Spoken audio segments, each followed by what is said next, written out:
शहराची खबरबात या बातमीपत्राचे प्रायोजक आहेत Mac care super speciality hospital Ahmednagar.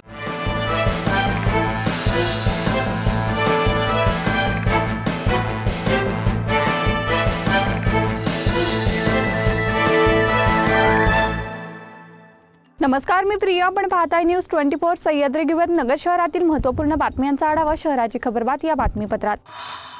लग्नाचे आमिष दाखवून युवतीवर कॅफे व हॉटेलमध्ये अत्याचार केल्याची घटना समोर आली आहे। नगर तालुक्यातील एका गावात राहणाऱ्या पीडित युवतीने या प्रकरणी दिलेल्या फिर्यादीवरून कोतवाली पोलीस ठाण्यात नेवासा तालुक्यातील तरुणाविरोधात अत्याचार ॲट्रॉसिटी कलमानुसार गुन्हा दाखल करण्यात आला। अक्षय वाबळे असं गुन्हा दाखल झालेल्या तरुणाचं नाव आहे। नगर अर्बन बँकेच्या कर्ज घोटाळ्यातील आरोपी कोणत्या ना कोणत्या राजकीय पक्षांशी संबंधित आहेत। लोकसभा निवडणुकीची रणधुमाळी सुरू झाली आहे। ऐन निवडणूक काळातच पोलिसांचा तपास मंदावल्याने त्याचा फायदा राजकीय पक्षांना होऊ शकतो अशी शंका उपस्थित केली जात आहे। नगर अर्बन बँकेत तत्कालीन संचालक मंडळ वरिष्ठ अधिकारी कर्जदार यांनी 2014 ते 2019 या काळात घोटाळा केला। 291 कोटीचा अपहरण केल्याचा फॉरेन्सिक अहवाल नमूद झाला आहे। हा अहवाल पोलिसांच्या आर्थिक गुन्हे शाखेला प्राप्त होऊन 6 महिन्यांहून अधिक काळ उलटून गेला। त्यामुळे तपासाला दिशा मिळाली खरी, पण काही गेल्या तपास पुढे सरकला नाही। मुख्य आरोपींना अटक झालेली नाही। सध्या हा तपास शहर उपविभागाचे पोलीस उपाधीक्षक अमोल भारती यांच्याकडे आहे। त्यांनी सावेडीतील एका कर्जदाराला अटक केली आहे। गुन्हे शाखेला स्वतंत्र अधिकारी मिळालेला नाही, त्याचा परिणाम तपासावर होत आहे। ऐन निवडणुकात तपासाला एक प्रकारे खीळ बसल्याने आश्चर्य व्यक्त होत आहे।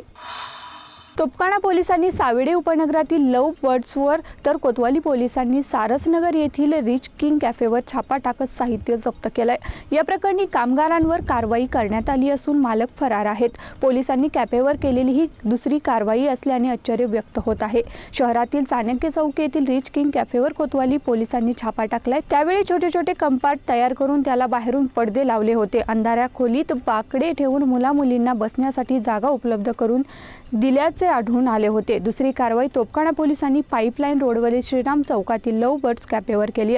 त्यावेळी तेथे असेच आढळून आले होते। यापूर्वीही पोलिसांनी विविध कॅफेवर छापे टाकले, मात्र शहरात कॅफे सुरूच असून मुलामुलींना बसण्यासाठी जागा उपलब्ध करून दिली जात आहे। पोलिसांना कारवाईत काहीच हाती लागत नाही असं सूत्रांकडून सांगण्यात आलंय।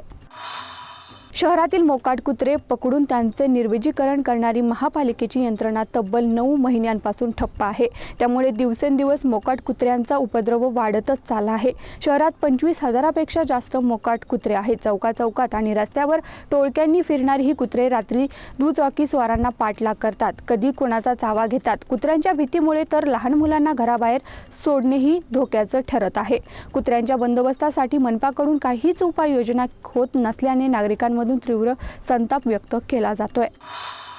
नगर छत्रपती संभाजीनगर रोडवरील जेऊर बायजाबाई येथील विकलेल्या धान्याचे राहिलेले पैसे मागितल्याने शेतकऱ्यास लोखंडी रॉडने मारहाण करण्यात आली। भाऊसाहेब तुकाराम तोडमल असं मारहाण झालेल्या व्यक्तीचं नाव आहे।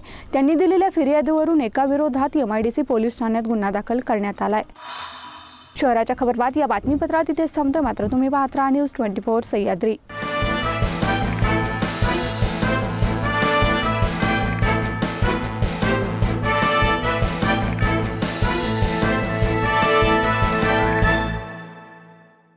शहराची खबरबात या बातमीपत्राचे प्रायोजक होते Mac care super speciality hospital Ahmednagar.